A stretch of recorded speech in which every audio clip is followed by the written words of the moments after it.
আমাদের অনেকের কাছে বেশ কমন একটি মানসিক ধারণা, আমি একা কি করব, আমি একা কি বা করতে পারি, আমি তো আসলেই কিছু করতে চাই, কিন্তু I am just alone, I am just one guy. কেবলমাত্র এই একটি মানসিক ধারণা যে উম্মাহ হিসেবে আমাদের কতটা পিছিয়ে রেখেছে, এবং আরো সুনির্দিষ্ট করে বললে কেবলমাত্র এই একটি ধারণা উম্মার কত রক্তপাতের কারণ হয়েছে তা হয়তো আমরা কোনোদিনও বুঝতে সক্ষম হব না। আদম আলাইহিসসালাম থেকে শুরু করে আমাদের সময় পর্যন্ত ইসলামের এই দীর্ঘ ইতিহাসে আমরা কোথাও এমন কোনো ঘটনা খুঁজে পাব না যেখানে কোনো মুসলিমের এই অজুহাত গ্রহণ করা হয়েছে, আমি তো কেবল একজন মাত্র, বরং এর উল্টোটাই বহুবার হয়েছে।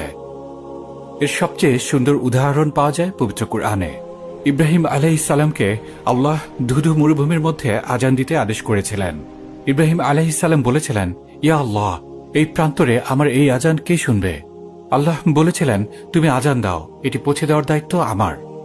আজ সারা বিশ্বের প্রতিটি কোণা থেকে কোটি কোটি মুসলিম আল্লাহর ঘরে উপস্থিত হয় লাব্বাইক আল্লাহুম্মা লাব্বাইক বলতে বলতে।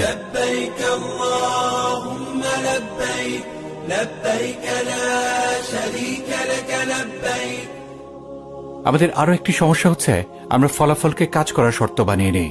যেমন, যদি আমাদের বুঝে মনে হয় এই কাজ করে তো কোনো ফল আসবে না, তাহলে আমরা সেই কাজ পরিত্যাগ করি, অথচ এটি আমাদের জন্য অনেক বড় একটি ভুল। লক্ষ্য করুন, যখন মুসা আলাইহিসসালাম তার কওমকে নিয়ে নিরাপদ আশ্রয়ের উদ্দেশ্যে ফিরআউনের শহর থেকে বেরিয়ে যাচ্ছিলেন, এক সময়ে তার সামনে রইল সাগর আর পেছনে রইল ফিরআউনের হিংস্র বাহিনী। এমন অবস্থায় আল্লাহ মুসা আলাইহিসসালামকে আদেশ করেছিলেন, হে মুসা, লাঠি দিয়ে তুমি সমুদ্রে আঘাত করো। মুসা আলাইহিসসালাম ভাবতেই পারতেন, what good does it bring by hitting the sea with a stick? কিন্তু মুসা আলাইহিসসালাম তাই করেছেন যা আল্লাহ আদেশ করেছেন, and miracle happened. Allah Musa আলাইহিসসালামকে ডেকে বলেছিলেন, মুসা, তোমার হাতে কি? মুসা আলাইহিসসালাম বললেন, এটি একটি লাঠি, আমি এটা দিয়ে গাছের পাতা পারি, আমার বিভিন্ন কাজে আসে এই লাঠি, আমি এটাকে আমার সাথেই রাখি। আল্লাহ আদেশ করলেন, লাঠিটি ফেলে দাও। মুসা আলাইহিসসালাম লাঠি ফেলে দিলে সাথে সাথে ভয়ঙ্কর সাপ হয়ে যায়।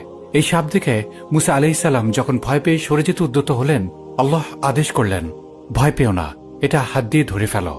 লক্ষ্য করুন, একটু আগেই যে লাঠি ছিল মুসা আলাইহিসসালামের জন্য উপকারী টুলস, আল্লাহর হুকুমেই তা হয়ে গেল ভয়ঙ্কর সাপ, যা দেখে মুসা আলাইহিসসালাম ভীত হয়ে পড়লেন। আবার সে ভয়ের উপকরণকেই আল্লাহ হাত দিয়ে ধরতে আদেশ করলেন, এবং তা আবার লাঠি হয়ে গেল। আমরা কি শিক্ষা পাই? আমরা শিক্ষা পাই আমাদের একমাত্র করণীয় হল আল্লাহ যা আদেশ করেছেন তা নিষ্ঠার সাথে করে যাওয়া। কেবলমাত্র এর দ্বারাই আল্লাহ আমাদের জন্য যা প্রয়োজন তা ব্যবস্থা করে দেবেন। যদি প্রয়োজন হয় শত্রুকেও মিত্র বানিয়ে দিবেন। এই উম্মার কোনো কিছুরই অভাব নেই। যা কিছুর অভাব তা হচ্ছে